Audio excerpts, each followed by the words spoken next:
हरे राम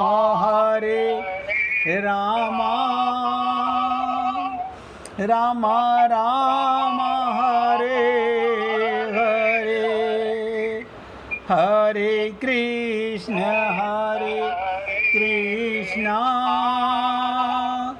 कृष्ण कृष्ण हरे हरे, हरे राम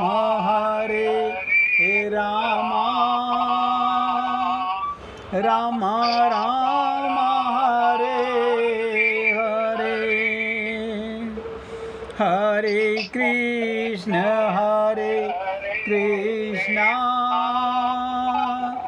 कृष्ण कृष्ण हरे हरे, हरे राम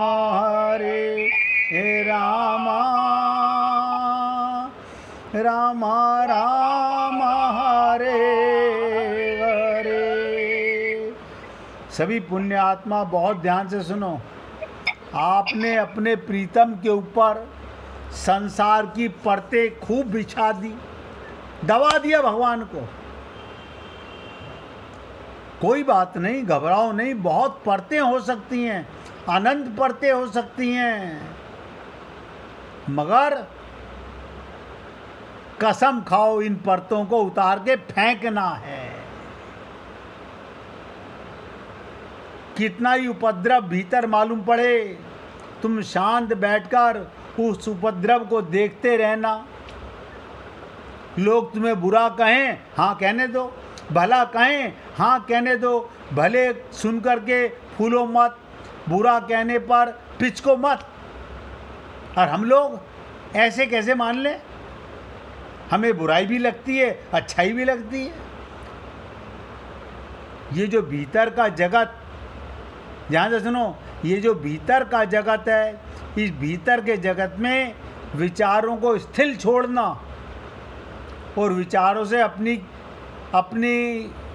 को शांति से अलग हटा लेना, बस यही एकमात्र प्रयोग है सारे धर्मों का, सारी व्यवस्थाओं का, सारे योग का, सारे तंत्रों का। एक ही महत्वपूर्ण बात, किसी तरह भीतर के कोलाहल की परत। कोलाहल की परत क्या होती है? अंदर। अच्छा मुझे बताओ, मन के अंदर क्या क्या भरा हुआ है? मेरे गांव में मेरे पड़ोसी, चार पड़ोसी, उनमें कितने कितने परिवार के लोग, कौन कौन रिश्तेदार, कौन सगा भाई, कौन झूठा भाई, कोई बनाया हुआ भाई, सब अंदर भरे हुए हैं। बताओ, कमाल है। यानी हम मन के द्वारा कूड़ा अंदर डालते जा रहे हैं भगवान पर। अच्छा कोई बता दे, हमने अंदर भगवान का मान के डाला हो। आपने अपनी औलाद को भी ये माना कि भगवान के बच्चे हैं ये? नहीं, ऐसा तो नहीं किया। अच्छा किसी को बता दो, आपने गुरु को भी भगवान का नहीं माना। जो आया अंदर, कहते ना, अंदर एक ऐसा ड्रम है जिसमें नीचे पैंदा नहीं है।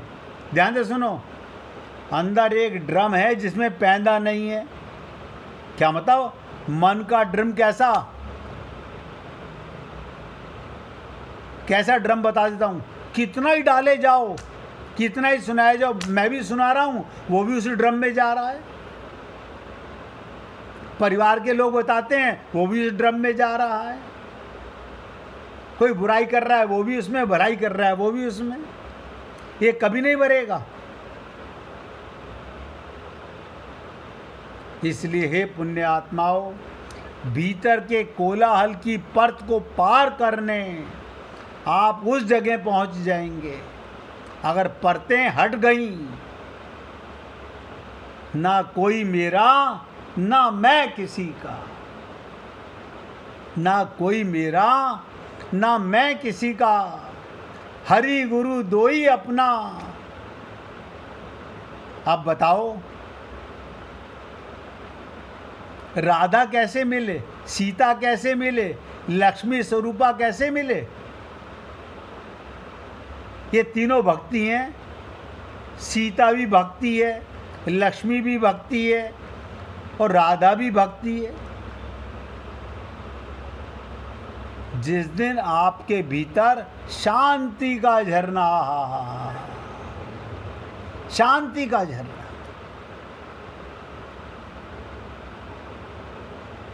कोई अशांति नहीं। अब आप सोचोगे कि कोई ऐसा एग्जाम्पल, मैं बहुतों को बताता हूँ। कई लोग तो वह जिन्होंने आई विटनेस देखा है, मिसिज मेहरा वहाँ पर थी और हो सकता है मीना जी भी वहाँ पर रही हों। पायल की मदर मिसिज खुराना, पति का देहांत हो गया लेकिन उनकी शांति में कोई भंग नहीं पड़ा। उनको पता था अरे एक दिन मरना ही है, आज कौन सा नया काम हो गया, एक दिन तो ये होना ही था। उनके अंदर शांति का झरना, वो सत्संग में उठ के आना चाहती हैं। आप सोचो वो झरना आपके भीतर है, वो उतना ही आपके भीतर है जितना बुद्ध के भीतर था, जितना महावीर के भीतर था। उससे रत्ती भर भी कम नहीं। वही झरना मीरा के अंदर था, वही आपके अंदर है। मैं तो एग्जाम्पल दे रहा हूं। अब उस झरने से संपर्क स्थापित करने की बात है और जिस दिन तुम उस स्रोत से, उस प्रीतम से संबंधित हो जाओगे, तुम्हारा जीवन पूरी श्रद्धा और आशा प्रेम से भर जाएगा, पूरी आशा और प्रेम से।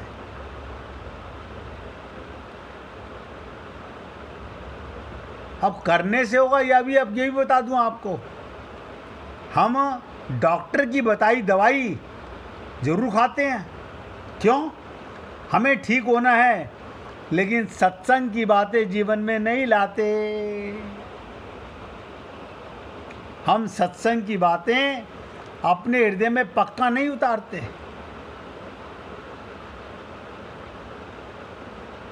आप सोचो कैसे कल्याण होगा।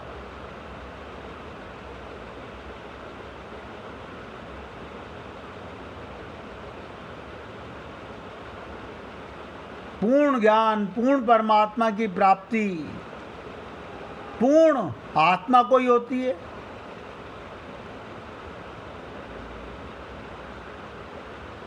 कई बार पहले भी कहा गया, मनुष्य का मन एक उछल कूद करने वाले बंदर की तरह है। जैसे मदारी बंदर को पहले लंबी रस्सी से बांधता है, फिर धीरे धीरे रस्सी छोटी करता जाता है और अंत में बंदर थककर चुप बैठ जाता है। वैसे ही मन को भी बेलगाम उछलने मत दो, धीरे धीरे इसकी रस्सी कम करते जाओ। निष्कर्ष क्या निकलेगा? मन की चंचलता को नियंत्रित करने के लिए इसे इष्ट देव के स्मरण से बांधो, अपने हरि और गुरु का स्मरण करो, अगर कर सकते हो तो। कर सकते हो तो।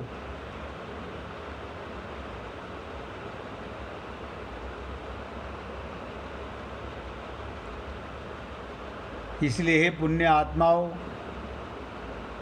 भगवत प्राप्ति कठिन नहीं थी, आज भी कठिन नहीं है, आने वाले समय भी कभी कठिन नहीं होगी। बस लगन की फर्क है, हमारी लगन भगवान को पाने की है या नहीं है।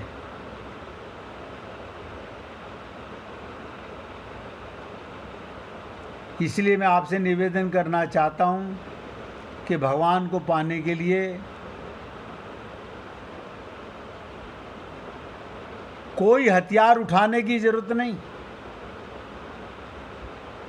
अब चर्चा चल रही थी हनुमान जी के चरित्र पर,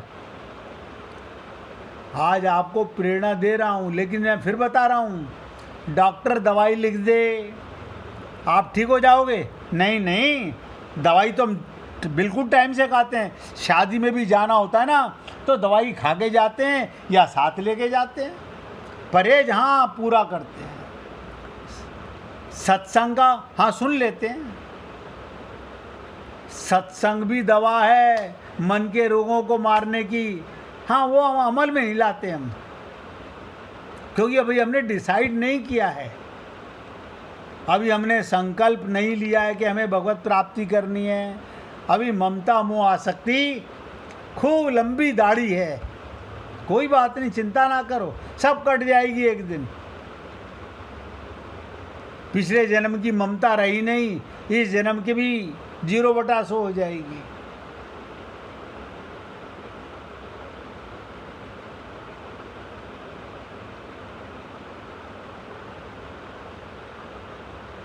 तो मैं आपको बता रहा था कि रावण जब ये निर्णय करता है कि मैं ईश्वर को पहचानूंगा और तब ईश्वर को परखने के लिए अपनी पद्धति से चलूंगा, तो असफल रहा।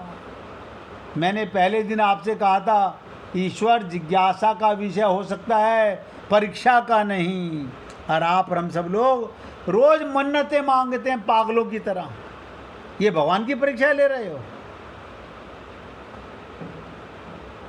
भगवान शंकर किसकी परीक्षा लेने का साहस नहीं करते? आप सोचो, रावण निर्भय लेता है कि मैं उसकी परीक्षा लूँगा। भगवान शंकर की हिम्मत नहीं पड़ी राम की परीक्षा लेने की। वो दूर से नमस्कार कर रहे हैं और रावण कह रहा है मैं परीक्षा लूँगा। इसी प्रकार शंकर भगवान की पत्नी सती, जो मन बुद्धि का गुलाम होता है, उसकी यही दशा होती है। सती ने भी परीक्षा लेने का निर्णय लिया था। परीक्षा लेने जो जो लोग गए उन्हें बड़े संकट का सामना करना पड़ा। नोट करो,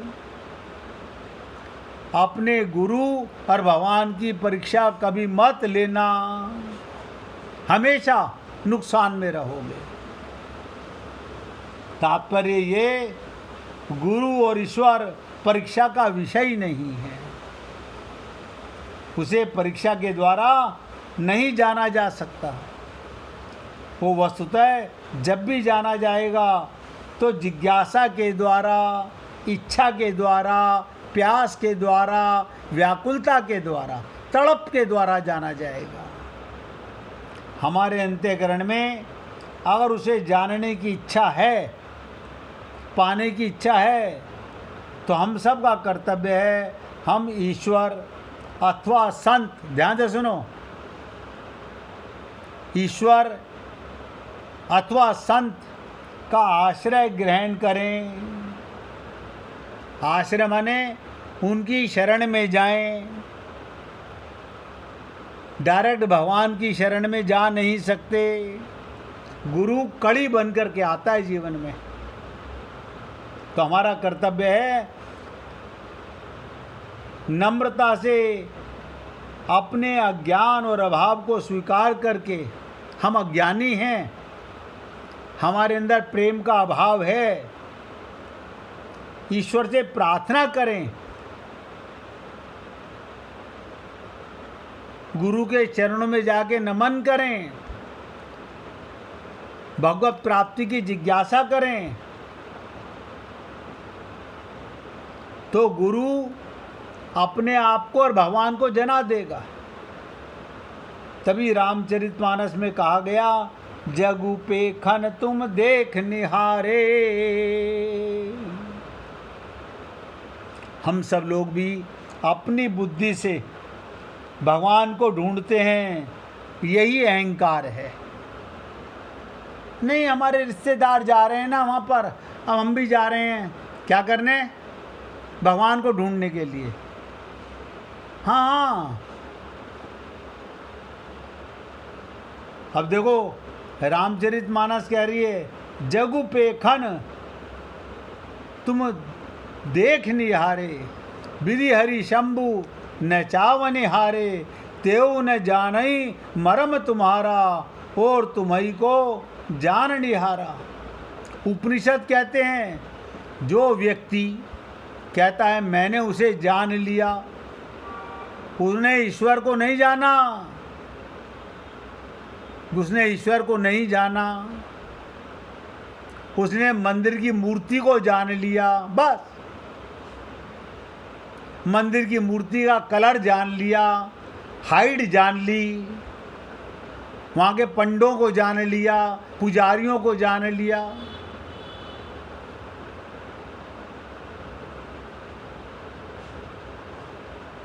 जो अपने अज्ञान को स्वीकार कर लेता है वो व्यक्ति ईश्वर की कृपा से, ईश्वर की कृपा से, उसका क्या तरीका है वो भी रामचरितमानस में है। सोई जानहि देहि जेहि देहु जनाई, जानत तुम्हई तुम्हई हो जाई। जिस पर आपकी कृपा हो जाए भगवान, उसे आप जना देते हैं, वो आपको जान जाता है।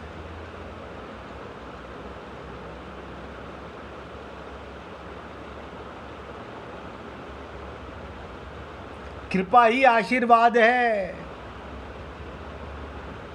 लेकिन संत और भगवान से हम उनकी कृपा नहीं पाना चाहते। हम अब तो संत के पास जाने से भी डर लगता है।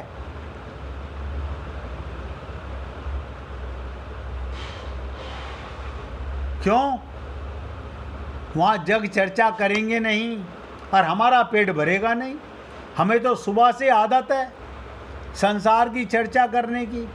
उठते बाद में पहले संसार की चर्चा करते हैं, उठते के साथ ही। आप कहते हम तो किसी से बात नहीं करते।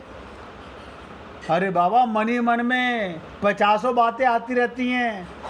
आज वहाँ जाना है, आज ये करना है, ये बात करना नहीं है। आप अपने आप से भगवान की बातें करते हो या संसार की बातें करते हो? आप सोच लो। ये तो आप अपने आप से झूठ तो नहीं बोल सकते। जागते ही आज शाम को मुझे ट्रेन पकड़नी है। अरे शाम को पकड़नी है, अभी तो सुबह हुई है। शाम तक तू जिंदा रहेगा कि नहीं रहेगा इसका तेरे को पता है, लेकिन यहाँ सुबह से ही चिंता हो गई, सुबह से ही प्लानिंग हो गई। कमाल है। तो भगवान ने कहा, सोई जानई जेहि देव जनाई, जानत तुम्हई तुम्हई हो जाई।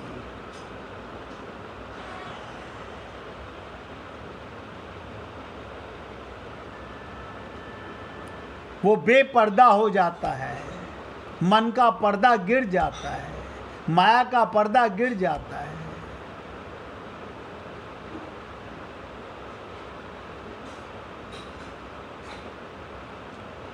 आप सोचिए, किसी ने हमसे पूछा कि हनुमान जी ने महाभारत में युद्ध में हथियार क्यों नहीं उठाया।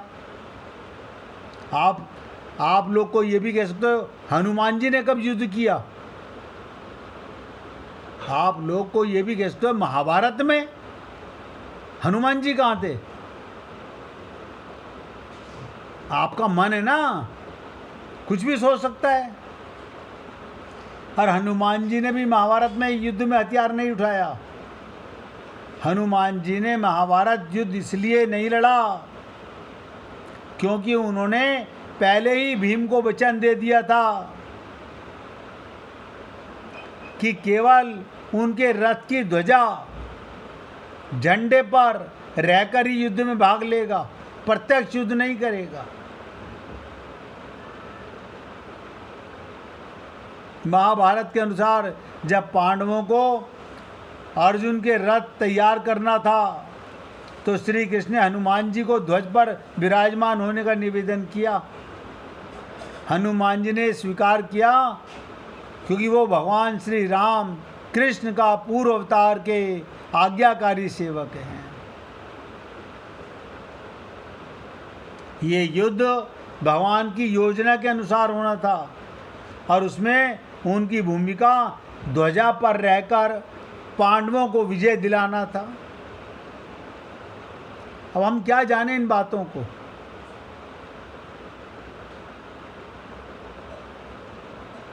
1 मिनट भगवान का कीर्तन करके फिर आगे चर्चा करेंगे। श्री राम जय राम, जय जय राम, श्री राम।